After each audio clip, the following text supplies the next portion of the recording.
Hi y'all, welcome back to the garden. So before we go talk about some tasks I got to do today and some things I'm going to be doing, a few notes. First, Heirloom Roses is having this really cool sale where if you purchase an Earth Angel rose, you get 60% off another rose from their collection, and so that can be used as many times as you want. You just go to their website and take advantage of that sale. So if you purchase 4 Earth Angel, you would get 4 other roses 60% off. It's a pretty darn good sale. Also, in the last video, I mentioned that the Fairy Trail series of hydrangeas from Proven Winners, which are like the Cascade series, bloom on old wood and new wood. The rep from Proven Winners reached out to me and indicated that they bloom only on new wood. Spring Meadows website, who produces these on behalf of Proven Winners, had a error on their website, and so they are going to correct that. But now I can definitely tell you those bloom only on new wood. So they may not perform as good here in zone 6, even though they are rated down to this zone. They would perform similarly to old school macrophyllus. I did get a bloom off one that was here in the garden this year in early spring, but it has not produced any more blooms. So I'm testing this series. We had a really rough winter last winter to see how they perform here. In zone 7, 8, they will probably bloom much better for you.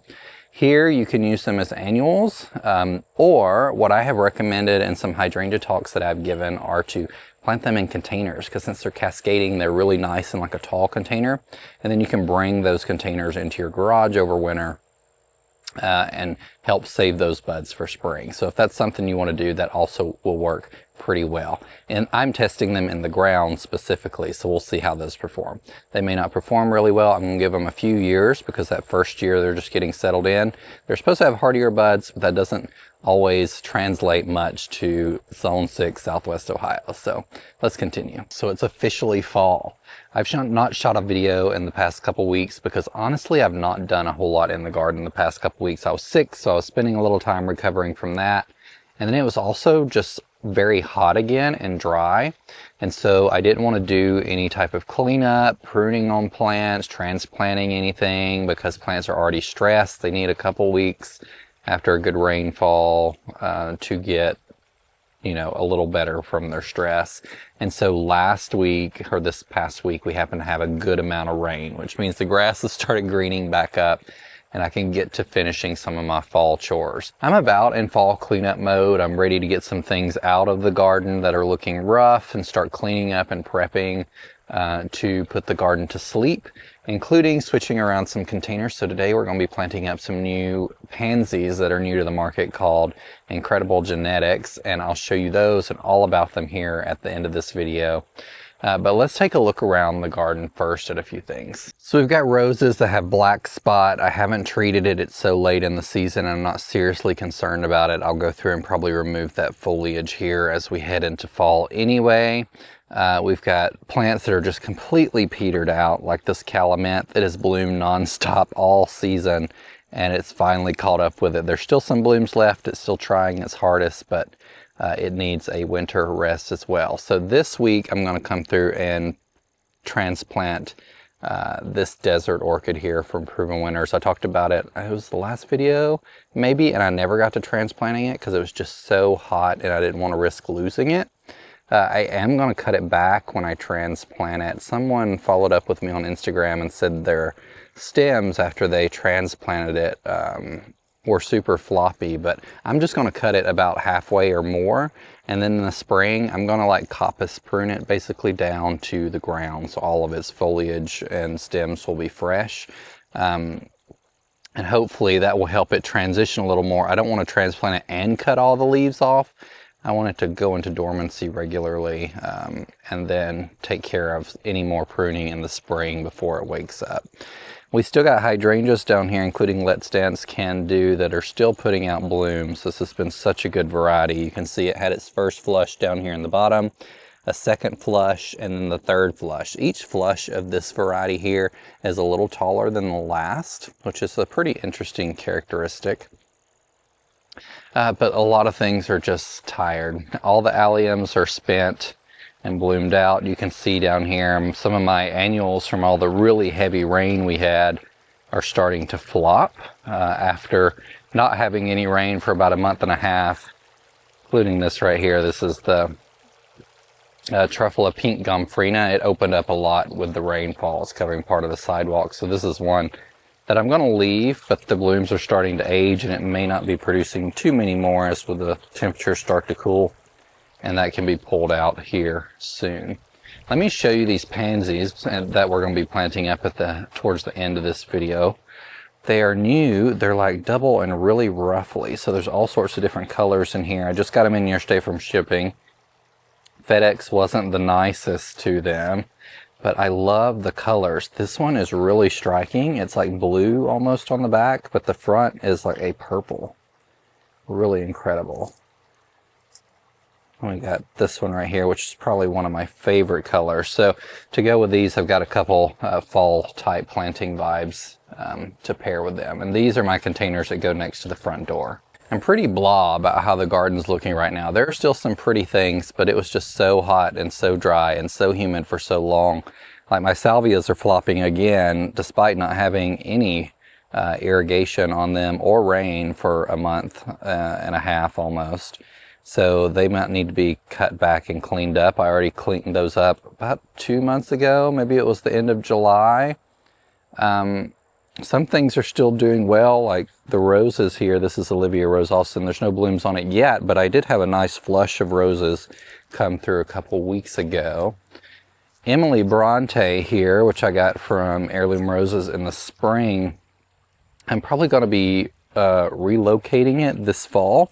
I've talked to some other creators and they indicated theirs just gets massive. And so I planted it on the front of the border here based on the sizing guidelines I'd found online. And you can see how much this has grown. It's taller than a lot of the other roses that I planted last year in a season.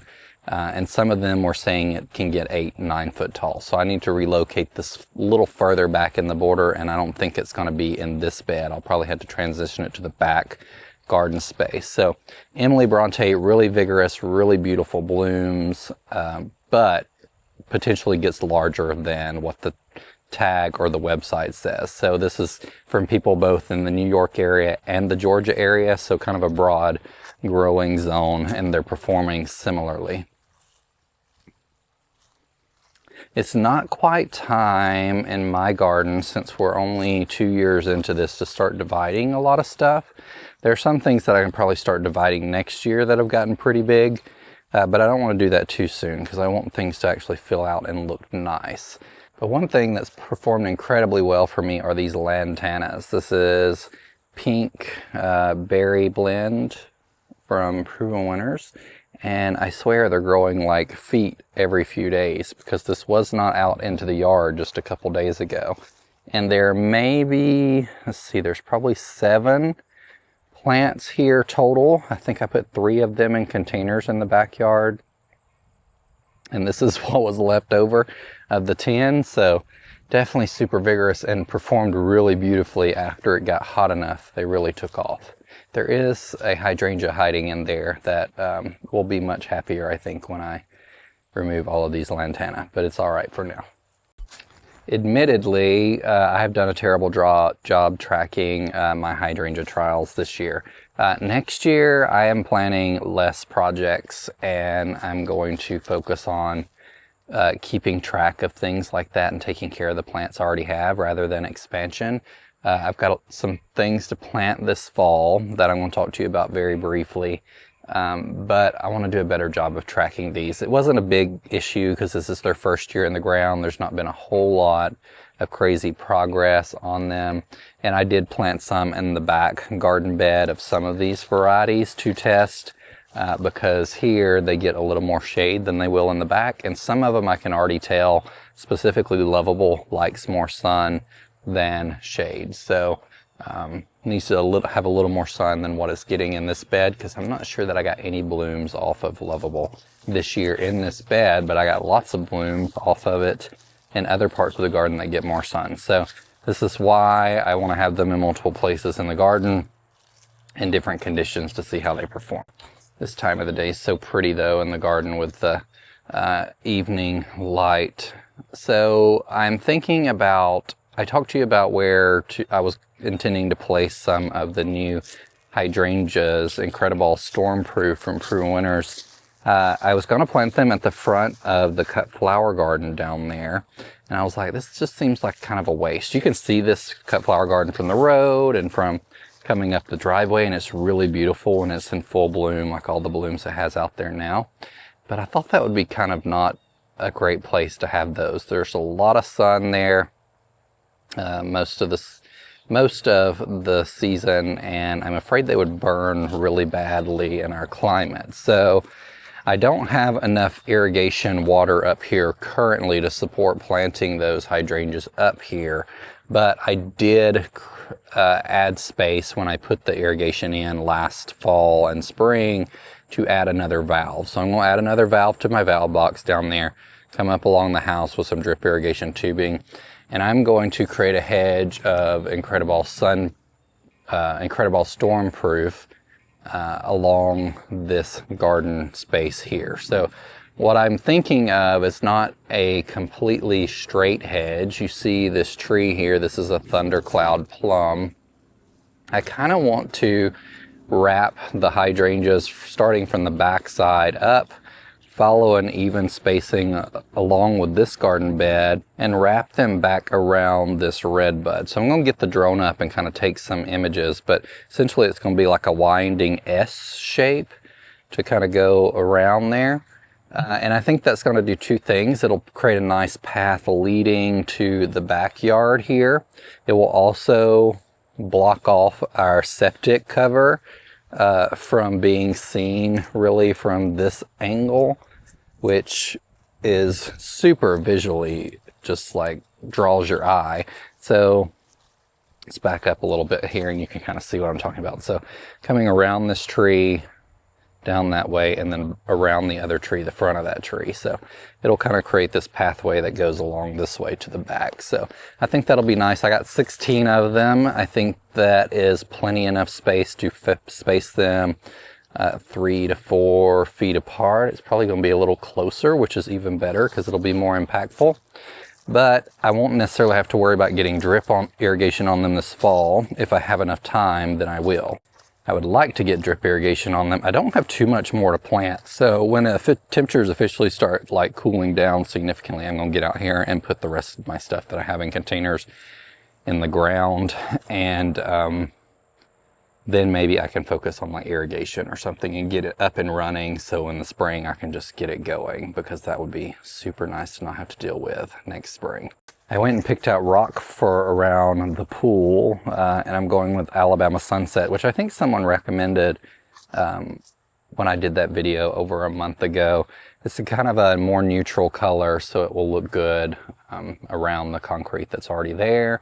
And I got to finish putting in the edging that I purchased first. So that's probably going to be a fall project too when it starts raining a little more, because the ground was so hard I couldn't even dig to plant things in it a couple weeks ago. I actually had to run sprinklers over this area for a good amount of hours before I could actually dig down into the ground to actually plant the plants and get drip irrigation on them.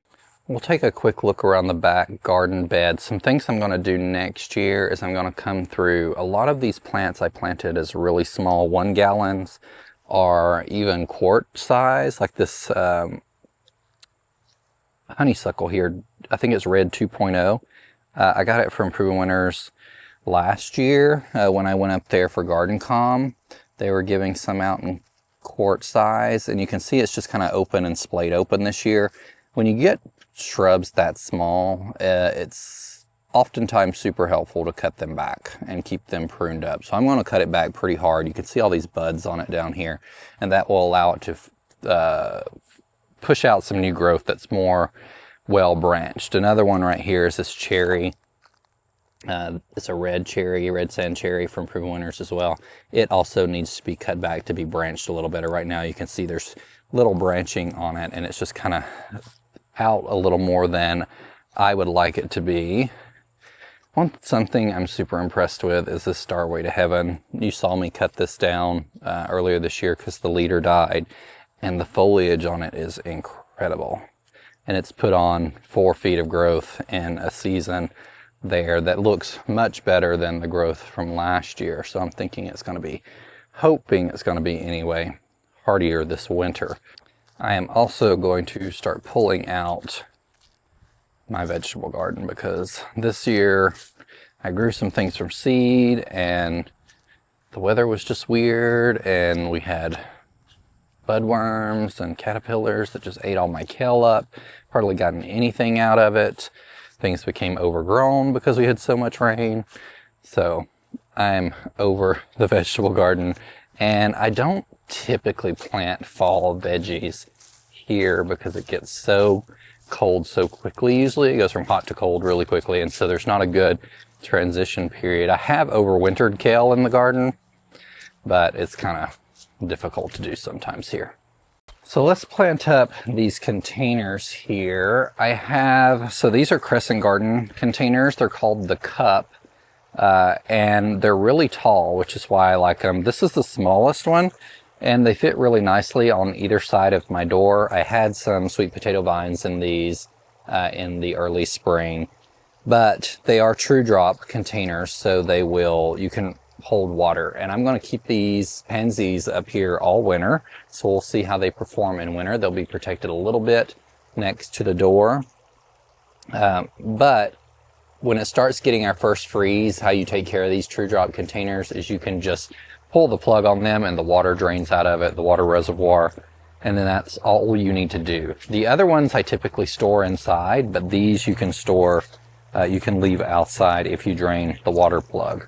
So we've got some colorful kale here for fall. This is just ornamental kale. And then I have some Everillo sedge or carex here, which will be a beautiful fall color as well. I've got 2 of each for these containers. So typically if I'm planting a fall container, I don't remove all the soil from the container. Instead, I add some compost. I pull part of the soil out. So I took down 6 or so inches of the soil. And I have this Coast of Maine cow manure compost, which I really like. I use in the vegetable garden and to top my spring containers. They also have a lobster compost that works well, or they also have a potting soil. My garden center did not have any potting soil in stock, so I'm just going to use the cow manure compost, which works really well. Fall containers don't need a whole lot of nutrition, so I'm not otherwise fertilizing these because they're not going to be putting on a whole lot of growth over winter. But the nutrition that's in the Coast of Maine potting mix or the Coast of Maine compost will be perfectly fine to get them through the rest of the season and over winter to the extent these things survive. I'm hoping the carex survives and even the pansies, so they will look good in the spring and I won't have to immediately disassemble this in the spring. So I removed a little more soil than what the carex will sit nicely even on. So I'm going to add a little bit of compost back to here first. I really like this kind of look how dark this compost is. So we're going to start, and I'm going to put the carexes on the back side, and then that way the pansies will be the star of the show at the front. And this is kind of my filler and spiller a little bit. And I wanted a different color ornamental kale here for this arrangement. So we got a dark and a light for the back, and then I'm going to fill the front with these different color pansies, and I'm going to try and make these containers opposites of each other so they look nicely on either side of the door here. And that's it. So what's left over in this container, it's going to fill with this compost here around the edges. Then I'll water all of these in nicely at the end.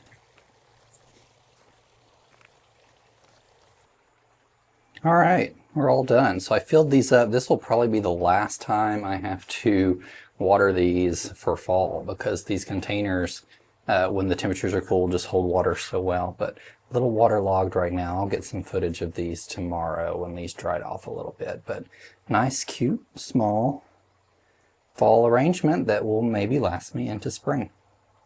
All right, y'all, that's going to be it for today's video. Thank y'all for following along. Hopefully I can get out here and get some mulch down and get the drone up and kind of survey off this space for a incredible storm-proof hydrangea hedge here in the coming weeks. follow along, and remember, be a light. Take care. Bye.